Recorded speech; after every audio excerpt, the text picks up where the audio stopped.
प्रधानमंत्री के प्रधान मीडिया सलाहकार नरेश चौहान ने शिमला में पत्रकार वार्ता के दौरान कहा कि प्राकृतिक आपदा के लिए केंद्र सरकार से अपेक्षित मदद नहीं मिली।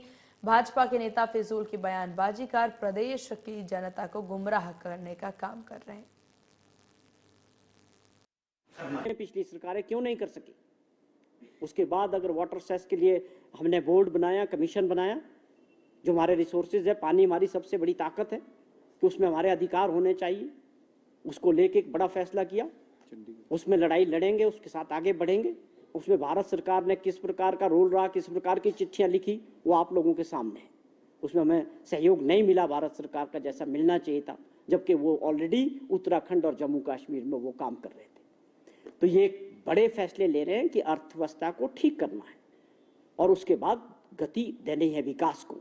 और भी बहुत सारे जो फजूल खर्चे होंगे उसके ऊपर अंकुश लगा के हमारे मुख्यमंत्री जी ने और सरकार ने प्राथमिकता तय कर दी है कि हमको पहले अपने रिसोर्सेज को बढ़ाना है। हम लोगों पे टैक्स लगाने की कोई संभावना हिमाचल प्रदेश में नहीं है। तो ये ग्रीन राज्यों की तरफ जा रहे हैं, इलेक्ट्रिक वाहनों की तरफ जा रहे हैं और बहुत सारे बड़े फैसले होने वाले। एक साल के अंदर एक नई दिशा एजुकेशन में हमने प्रॉमिस किया था कि हम हर कॉन्स्टिट्यूंसी में 3 स्कूलों को इंग्लिश मीडियम करेंगे, लेकिन हमारी सरकार ने इसके आगे बढ़ के फैसला लिया कि हम जो है सभी स्कूलों में अगले सत्र से इंग्लिश मीडियम पढ़ाई शुरू करेंगे। तो ये ऐसे फैसले हैं जिसमें से गारंटीज में से हमने 3 फैसलों पे ऑलरेडी काम किया है और गारंटीज पे सब कमेटीज काम कर रही है ग्राउंड पे। उसको कैसे आगे बढ़ना, आने वाले अगले वर्ष और गारंटियों पे काम होगा, उसके अगले वर्ष और गारंटियों पे काम होगा।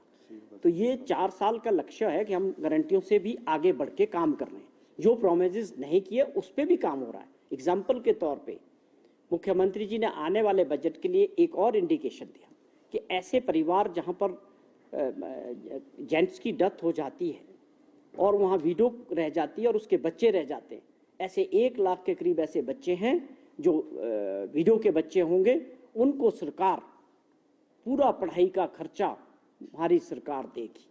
क्योंकि उन परिस्थितियों में उस परिवार में जब उसमें कमाई करने वाला व्यक्ति नहीं रहता है तो उस माँ के ऊपर एक बोझ आ जाता है कि अपने बच्चों को मैं कैसे पढ़ाऊं, एक दुख के साथ। तो इस पे एक बड़ा फैसला लेने वाली हमारी सरकार कि हम ऐसे बच्चे जो हिमाचल प्रदेश में होंगे, ऐसी फैमिलीज, उनको हिमाचल सरकार जो है उनके पढ़ाई का खर्चा जहां तक उन्हें पढ़ना होगा पूरी तरह से फ्री करेगी और उनकी मदद करेगी।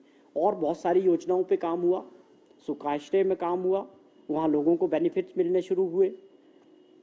कहने का मतलब है 1 साल का जो कार्यकाल था, किसानों बागवानों की बात करें तो पहली बार ये बड़े समय से जिस प्रकार का समर्थन मूल्य में सीधे 1.5 रुपये किलो बढ़ाया गया, चाहे वो सेबों की बात थी, किन्नू की बात थी, मैंगो की, सब में वो अपने आप में बहुत बड़ा फैसला था।